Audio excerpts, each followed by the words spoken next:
आप कहीं किसी के घर में 10 दिन रुक जाएं, 1 महीने रुक जाएं, तो लगता ही अपना घर हो गया।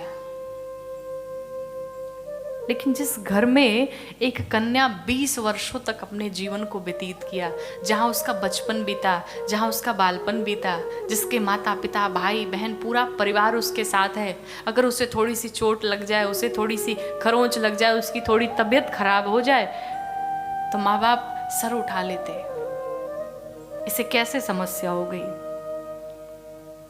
और उन्हीं बेटियों को आप कल्पना करिए, जब ससुराल में दहेज के नाते चंद पैसों के लिए कुछ ऐसे दरिंदे होते हैं जो उन्हें जला देते हैं, जो उन्हें कष्ट देते हैं। किसके लिए? थोड़े से रुपए के लिए, थोड़े से पैसों के लिए।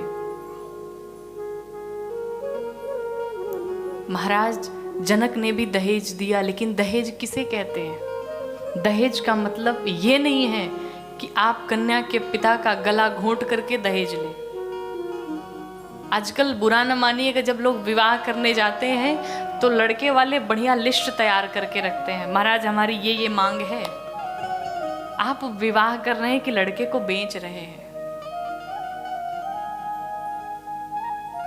हमारे दहेज में कोई कमी नहीं आनी चाहिए, भले आप अपना घर बेच दो, खेत बेच दो, सब बेच दो, लेकिन मेरी इच्छा पूर्ण होनी चाहिए।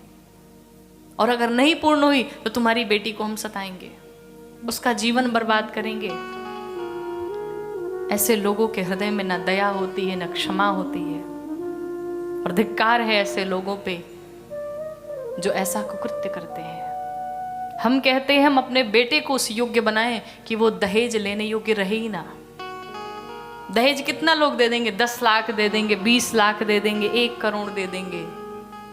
क्या आपका जीवन बीत जाएगा इससे? बहुत चलेगा, साल 2 साल 5 साल 10 साल बहुत होगा, आप एक घर खरीद लेंगे, बहुत होगा आप एक गाड़ी खरीद लेंगे, इससे ज्यादा क्या कर सकते हैं। लेकिन अगर एक सुंदर सी कन्या, एक सुंदर सी बहु, संस्कारी स्त्री आपके घर में आ गई तो आपके घर को स्वर्ग बना देगी।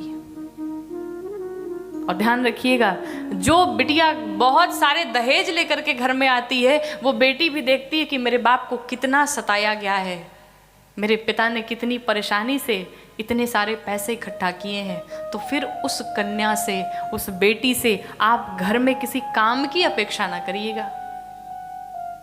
भाई वो तो पैसे पे आई है, बिल्कुल वो आराम करेगी, आप फिर घर में काम करिए। एक बार विचार करना चाहिए, हम दूसरे की बेटी के साथ ऐसा व्यवहार करते हैं, आपकी भी कोई बेटी होगी, वो भी जब दूसरे के घर में जाए और अगर उसे कोई कष्ट पहुंचाए तो कितना कष्ट होता है। एक बेटी अपना परिवार छोड़ करके चली आती है, उसे अपने माँ बाप की कितनी याद आती होगी। कभी कल्पना किया है आपने? एक बेटी कहती है अपने पिता से कि अपने मायके में जब थे, जब पिता के घर में थे, तो कहते थे ये पराया धन है, इसे पराए घर जाना है। और आज जब ससुराल में आए तो ससुराल वाले कहते ये पराए घर से आई है, ये अपनी नहीं है। एक बेटी प्रश्न पूछती है कि पिताजी आखिर मेरा अपना घर कौन सा है? मेरा आधा जीवन पिता के पास बीता, आधा जीवन पति के पास बीता, और इतना संघर्ष करने के बाद भी लोग इतना प्रताड़ित करते हैं, लोग इतना कष्ट देते हैं। लेकिन सभी से निवेदन कि आप अपने ऊपर विश्वास करिए, किसी भी बेटी को प्रताड़ित न किया जाए, किसी भी बेटी को इस दहेज के नाते उसे जलाया न जाए, उसे कोई कष्ट ना पहुंचाया जाए। भगवान पर विश्वास रखा जाए। और इस धरा पर जो भी आता है महाराज, सब अपने अपने भाग्य से आते हैं, अपने अपने भाग्य से जीते हैं। उन बेटियों को कभी कभी अधिकतर लोग गर्भ में ही मार देते हैं। क्यों? बेटी होने वाली है। आप बताइए इस दुनिया में कौन सा ऐसा स्थान है जहां बेटियां नहीं पहुंची हैं? कौन सा ऐसा पद है जहां पर बेटियां नहीं पहुंची हैं? क्या आप किसी को भोजन देते हैं? क्या आप भरण पोषण करने वाले हैं? नहीं, भरण पोषण करने वाले तो भगवान हैं, देने वाले तो भगवान हैं, आप तो सिर्फ एक माध्यम बने हुए हैं। फिर इतना भेदभाव क्यों होता है बेटियों के साथ में? क्या बेटियां बेटों से कम करती हैं क्या?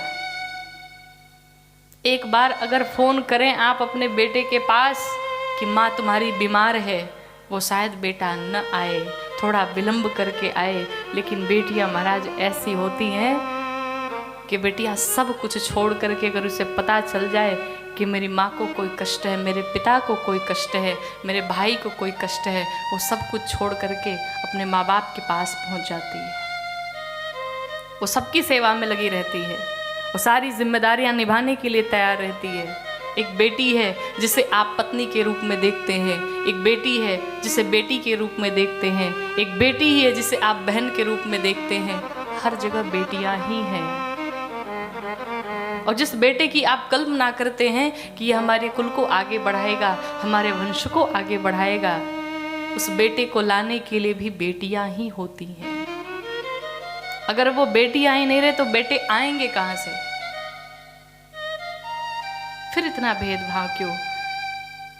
बेटियां अगर आए तो उनका खूब स्वागत करिए। आज लक्ष्मी जी का प्राकट्य हुआ हमारे घर में। इस भाव के साथ, प्रसन्नता के साथ रहना चाहिए कि जिस भगवान ने उसे दिया है वही भगवान उसकी व्यवस्था भी करेंगे।